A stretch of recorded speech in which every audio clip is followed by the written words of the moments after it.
Welcome back.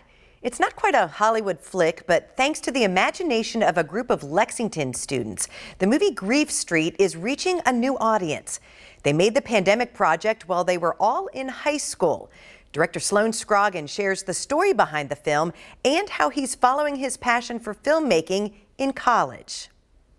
The story kind of goes back to my junior year of high school, about a year and a half ago, a few months before, COVID came. Me and two friends in a journalism class, we looked at each other and we had done a lot of, just video production in the journalism class. And we looked at each other and we said, what if we made an hour and a half long movie? And we went up and we did it. We talked to a teacher and we kind of decided to cut it down to about 45 minutes for simplicity to make sure we could focus on the story. And at that point, we spent about 6 months writing it and putting together production.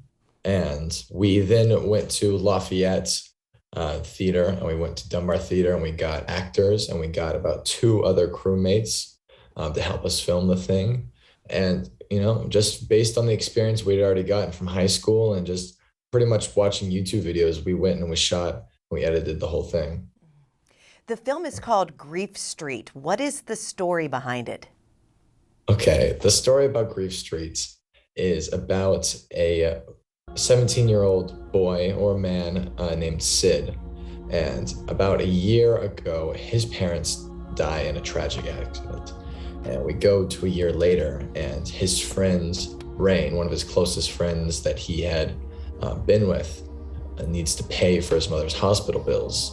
Our main character, Sid, is scarred from his parents' accident because they were robbing a convenience store, and his friend wants him to go rob and do crime with him and trying to make money that way so he can pay for his mother's hospital bills. So the story takes place with Sid trying to kind of find the moral grounds and trying to get his friends to not do that. But, eventually he picks it up, the crime, and instead of doing it for his friend Rain, ends it up being some sick form of therapy. And, he's still dealing with the grief of losing his parents. He kind of uses it as an escape from that, tragedy that he experienced a year ago. We see you're in your dorm room at Belmont University. This wasn't just a high school project. You're now pursuing your dream. Right. So what is that like? It's the most exciting thing I could possibly imagine. We're still so early on in the year, but I can see I came in and there are so many people like me. And there are so many professors and people who they genuinely know what they've done. They know what they're doing and they will, show me the ropes. And I'm already starting on, larger films. I'm going to be working on sets already this weekend, a week into college. Grief Street, you had a premiere recently at Lex Live in downtown Lexington. Where are people going to be able to see this film? So currently the film is on YouTube. If you just search up Grief Street or you just search up my name, Sloan Scroggin, on YouTube, it should be the first results with a big thumbnail with Grief Street all over it.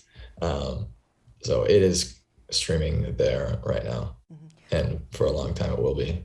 What has the response been to the movie? It's been surprisingly really good because a lot of the past year or so, I've had to blow off a lot of friends and family to go and make this film. And I poured my heart and soul into it, my soul into it. And I think we all did. So for people to finally see what it was all about this whole time, I think was beyond imaginable. Because a lot of times in the past year, I've made a lot of films, I've made a lot of projects, a lot of YouTube videos. I've done a lot of video production in my life, but I think when we got to this point of when we released Grief Street, it kind of took it to a next level and it became more than just some student film. It became, wow, that was actually good enough.